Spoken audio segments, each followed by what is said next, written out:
This is a snapshot, a moment, a sneak inside the minds of our graduates.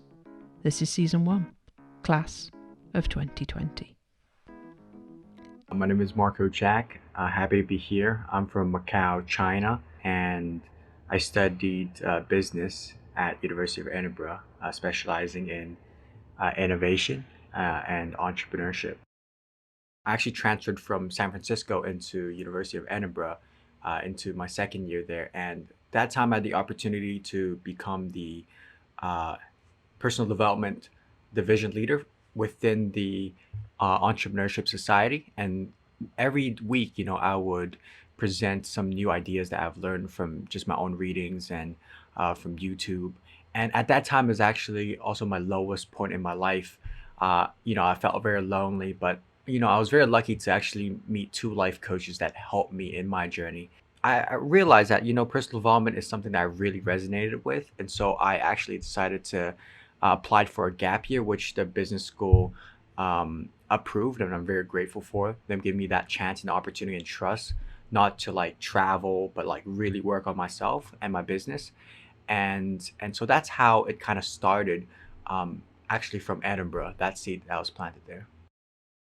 From my first year, I was just a kid with big dreams, and I want to go to Silicon Valley and just really make it. And I remember going there, I didn't really feel I was really smart enough or I wasn't someone special. But after going to like San Francisco, right, and I was able to be in Berkeley, able to go to Stanford and just like go to hackathons there and talk to people that are in that environment. I just felt like, actually, you know what? I'm just as capable, I'm just as smart as these people. So just that self conviction, that self belief is what I've got out of it. And something that is more personal, I guess, is also being able to release some of my traumas from the past. And that really helped me like love myself and appreciate myself more and increase my baseline of happiness. Now, because I have the foundation in personal development and I know the magic of thinking big, I realize, you know what? If I can visualize and I put in the work and I believe I can actually get there if I put in the work consistently. So those are some of the benefits and transformation that I've experienced. The main thing I do right now is coaching, and I help especially young founders find their purpose and maximize their impact and improve their personal growth. So I'm still trying to position it a little bit better, but that's basically what I've been doing. In terms of coaching, is a very unique type of conversation experience because it's not really me giving you any advice. It's really about me asking deep, insightful questions. It's more an inquiry based, and so I guess my offer is to help someone improve their mind, body, and soul. Is a holistic approach. On top of that, I'm also curating local retreats. At the moment, I recently just did a meditation gathering that's like on the side. I think about like what makes a good coach, and I feel like I'm congruent. I might not be the most developed experienced guy, but I can say that my rate of growth is quite high. People say, "Hey, you know what? Like you're not 30 years old, you don't have that experience, but how much time did that person, that 30-year-old put in his personal development?" It might not be as high as much as me right now at 22. In my mind, I have a 5 year vision of where I like to be. First of all, I know my purpose, I have the picture, and I have the path, and then what's the process.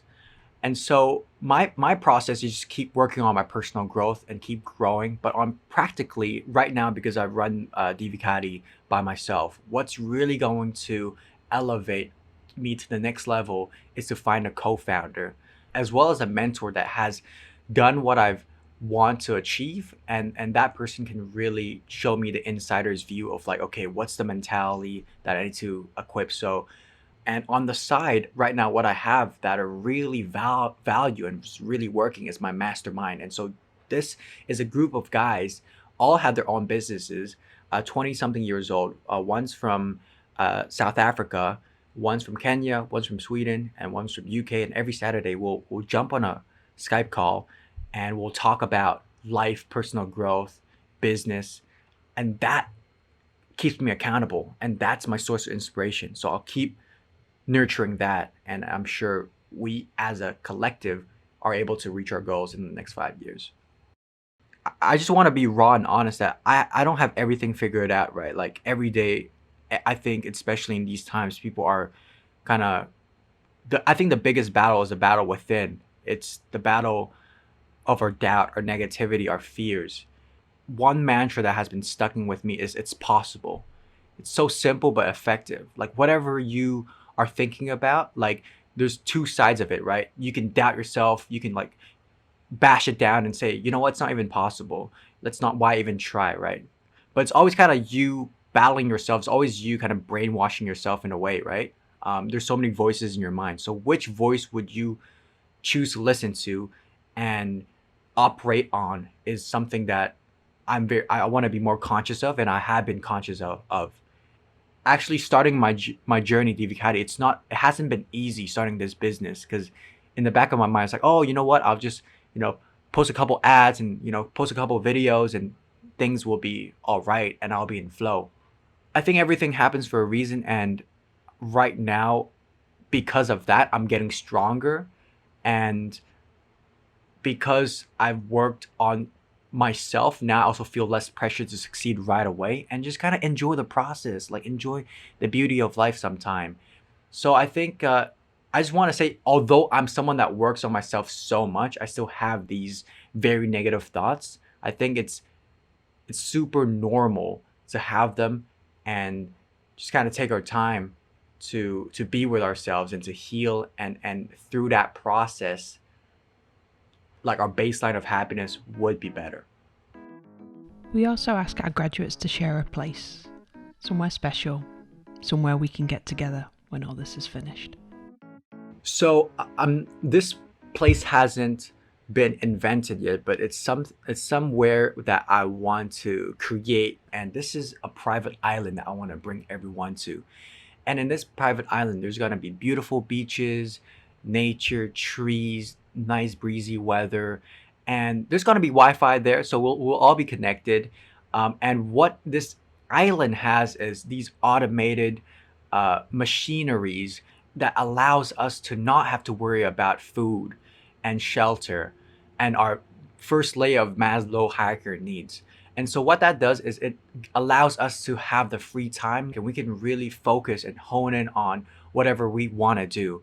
And I visualize and envision this place where we'll come together and we'll meditate together, we'll do yoga together, heal, we'll journal, we'll read, we'll do art. So it's like this little hub of like uh, technology, art, nature, personal growth, spiritual growth. And it's just a place for people to kind of find themselves and know themselves. And they can leave whenever they want, and they can kind of come back whenever they want, kind of knowing that if they need a base, they need like just a little sanctuary to just chill out for like, a couple weeks. This is the spot that always got their back.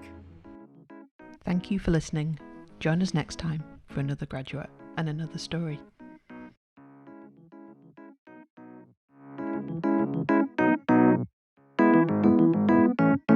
If this conversation has raised more questions than answers, then you might find it helpful to speak to someone.